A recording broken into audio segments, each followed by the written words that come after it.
Hello guys, good morning. So guys, meron tayo ngayon na video card siya. So ngayon ang sabi ng customer natin, pag ginagamit niya tong computer niya, so ito yung ginawa kong computer kanina lang. So ni-reformat natin siya. So kasi nawala yung OS nito. So ngayon, ito naman guys, yung isa daw pang problem niya is pag ginagamit niya to, so hindi umiikot yung pan niya. So ngayon guys, gagawin natin, siguro didirekta ko na lang siya, babypass natin siya. Gagamit tayo ng pagkukuha na niya ng power para mapandar natin to. Okay guys. So guys, paano ba tinatanggal to? So rito nakita ko meron siyang screw dito sa loob. So dito natin papasok yung screw niya. Ito dito rin. So dito rin meron siya. So dito. Okay. Para ma-test natin siya kung talagang hindi nga siya umaandar. Ito guys, natanggal ko na yung screw niya. Kung makikita nyo, dito rin sa loob, meron siyang pinagkuhanan ko ng screw ito. Dito. Tapos pag pinaikot nyo, yun, may makikita rin kayo dito. Tapos meron siya dito rin, pangatlo, banda rito. Okay. Pero yung una, dito, meron din siya, yung pinaka-frame niya. Saka dito. So, ganun din dito. Okay.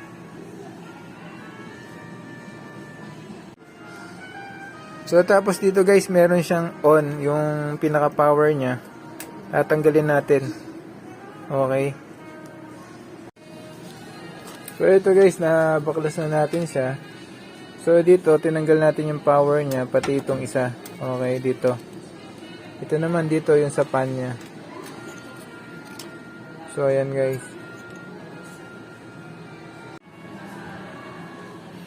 So ito, nung natanggal natin siya, titingnan natin yung likod niya kung ilan volts to. Ayan. Ito guys, kung makikita nyo, 12 volts siya, DC 12 volts. So nangangailangan to ng 12 volts. Okay. So ito yung wiring niya guys. Ito. So itong wiring niya guys, sobrang dami. So ito yung mga wiring niya, pang sensor to, yung iba. So, yung black is negative. Yung yellow niya, yung positive. Tapos, itong mga green na to, ito green. Sa mga sensor na to, kasi pag umiinit yung automatic binubuksan niya.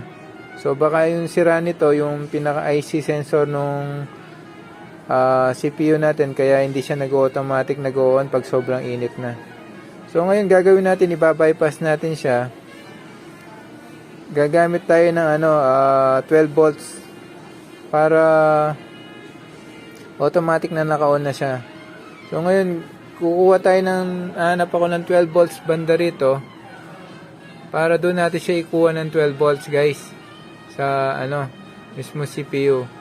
So hahanap muna ako guys Ito guys, upon checking ko nung niya, shorted na yung dalawang pan niya.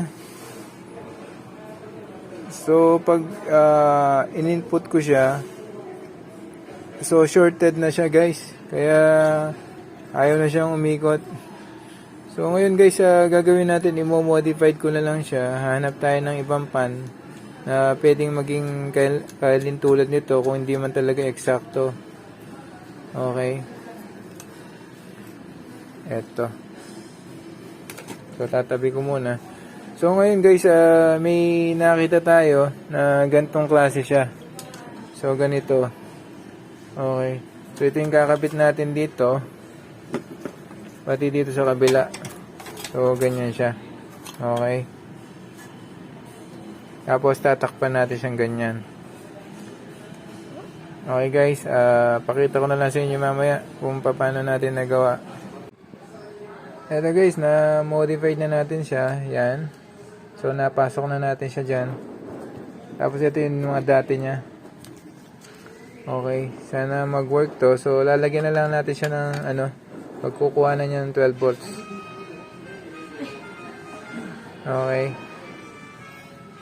So itong nakikita nyo, red, positive, black, negative. So pagsasamahin natin yung dalawa na yan, tapos kukuha na lang tayo ng 12 volts dun sa mismong power ng CPU nya. Okay guys. So ito guys, inassemble natin siya. So kinabit na natin tong pinaka video card nya. So ito guys, yung makikita nyo, ito yung mga ano ng cable ng mga pan natin. So hahanap tayo ng pagsasaksakan nito dito sa mismong power supply nya.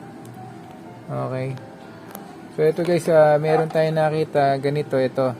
So pagsasamahin natin sila. Ito guys, makikita nyo to sa mga cable ng power supply nya, yung may mga spare sila. So dalawa sila. So ito yung isa. So itong isa nasaksak ko na, tapos itong isa sasaksak ko na rin. Hello guys, nasalpak na natin siya. Tingnan natin ngayon kung magwo-work siya, kung gagana yung pan niya. Okay.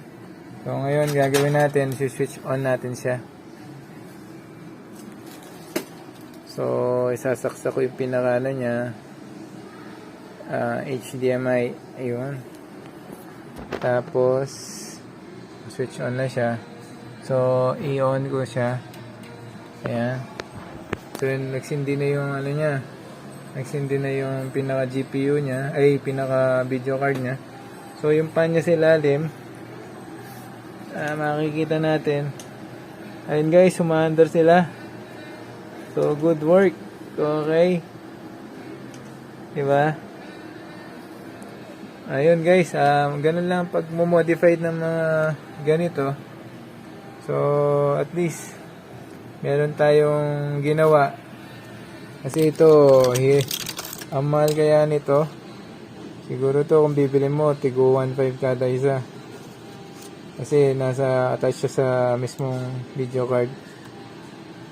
Okay guys, ganun lang. Sana nagustuhan yung video natin. Paki-subscribe din guys yung ano natin, munting channel natin. Sana marami pa akong matulungan. Sana matulungan nyo rin ako guys sa pagsasubscribe. Thank you so much guys. God bless.